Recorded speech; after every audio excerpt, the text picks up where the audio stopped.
I believe we're about to enter an era where for the first time, all three of the big platform holders, Nintendo, Microsoft, and Sony, are about to be on top of their game at the same time. Ludo Lingo! Hello and welcome to the fourth episode of Ludo Lingo. That is now 4 in a row, 4 Saturdays in a row that I've uploaded, and I'm kind of proud of myself for that, for sticking to it. So thank you for sticking around and watching them, and let's get into it. After being very surprised at how good the latest Xbox showcase was at not E3, I had a thought, because Nintendo's about to release a new console, or however they're classifying it. Xbox just put on a fantastic show, and PlayStation's still riding high after all the PS5s they've been selling. And I was like, this seems like the best setup for all three of those companies to be doing super well at the same time that we've seen in a while. And then I was like, wait, did we ever see that? I kind of don't think that we have. Hey, let me interject for a second here. This is me after recording the rest of this video. I made a chart again because apparently that's just what I do now. Don't expect one every single video. Basically, what I'm going to show you here, right now I'm just showing you the first year, but I'm going to go from 2001 through to 2025. I'm going to show you what I believe to be each company's level of success or relevance, however you want to measure it. I'm kind of just combining sales data with what I believe people felt about these companies and how passionate everybody was about the brand in general at that time versus each other, of course. PlayStation is blue, Xbox is green, Nintendo is red. I just kind of picked random numbers for the vertical scale. It ranges from 1 to 6, 6 being they're extremely successful at that point and they're at the top of their game, like I keep saying in this video, and 1 being like, yikes, they're really struggling at this point. And then when you're in the middle around 3, it's like, okay, they're doing all right, but compared to somebody else, they're really not doing so hot. And yeah, over the course of the video, I'm just gonna go year by year and show you how successful I believe each company was at each year. I just wanted something as like a visual aid to the points I was trying to make. Let's go back a little bit. 2001, the PS2's already been out for a year, and now Xbox comes in out of nowhere, along with the GameCube in 2001. All of a sudden, we've got these three competitors. I know Sega exists, but they're obviously not part of this conversation anymore. And honestly, in that first generation of these three competing with each other, the PS2 just destroys the other two. So for this conversation I'm trying to hold right now, I'm considering critical success and commercial success tied up. You need both of those things to be considered top of your game. And honestly, the PS2 just destroyed both of them, so there's really not much to comment on here. I'd find it very hard to argue that Nintendo or Xbox were on top of their game, at least to the level that I think they're about to be or currently already are. By the way, this is coming from somebody who basically played 98% of games in that time period on the GameCube. I'm not coming from a place of bias here. I barely played my PS2, but it's very clear sales-wise that the PS2 was the clear front runner here and was by far the most successful. So I'm going to say that whole generation is a wash in terms of this argument. Now moving on to 2005, where Microsoft was smart and decided to get out ahead of the competition for a leg up, and that seemed to work. Honestly, this is the only time period in Xbox existence where I would consider them part of the top of their game. From kind of 2005 to maybe 2010, 2011. And this is where things get a little bit shaky because there might actually be an argument against me. You then have the Wii release and the PlayStation 3 release the next year in 2006. The Wii explodes in success and Nintendo starts seeing success they haven't seen in a while, although the DS was also doing well at this point. But the PS3 was off to a very slow and pretty awkward start. This is where there's a little bit of an argument to be made. In 2006, when all three of these have their new system out, PlayStation, not on top of their game at all. The whole $599 US, that was a disaster. The PS3 launch did not go well. It requires huge financial investment, $599 US, but we must take risks to reap the rewards. 2007, PS3 still struggling, Wii skyrocketing, Xbox 360 still on top of their game. 2008, kind of more of the same story. 2009 is where I might be wrong, depending on who you ask. The PS3 turns it around with the PS3 Slim, Uncharted 2 happens. We've also just, the previous year, had Metal Gear Solid 4 and Little Big Planet come out.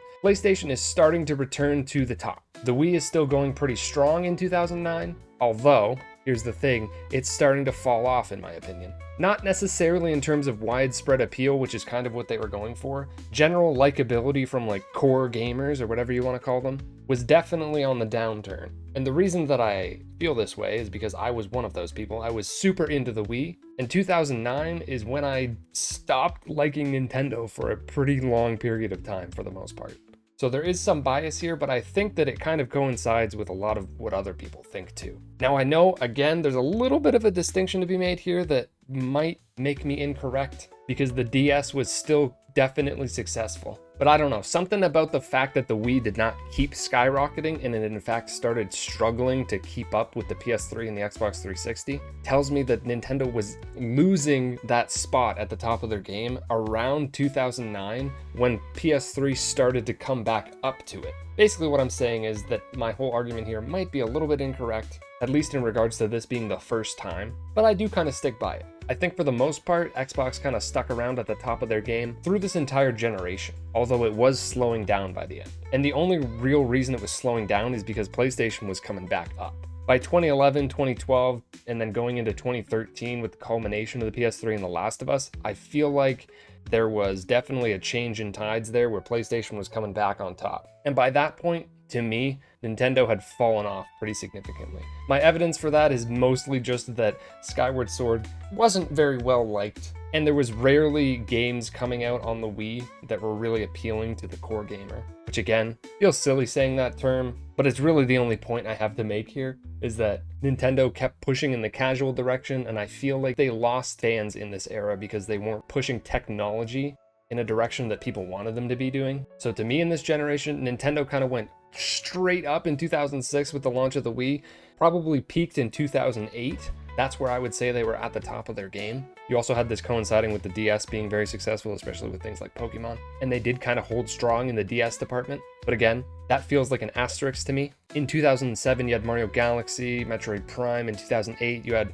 Super Smash Bros. And Mario Kart. This is when they were really at their strongest. And then they just kind of slowly started to decline and were not as interesting as the generation went on. Like I said, this is where PS3 was picking up. To me, the PS3 had a pretty rough start, but by the end of 2009, they were really back almost at the top of their game. By 2013, they were definitely there. Of course, around this point, you have the Wii U coming out in 2012. That was quite a disaster. The 3DS was somewhat successful, though it did have a rough start. And then in 2013, we have the PS4 and the Xbox One. The Xbox One, an absolute disaster, even worse than the PS3 launch. And since then, Xbox has been trying to claw their way back to the top that they were just on a couple years previous. This is how you share your games on PS4.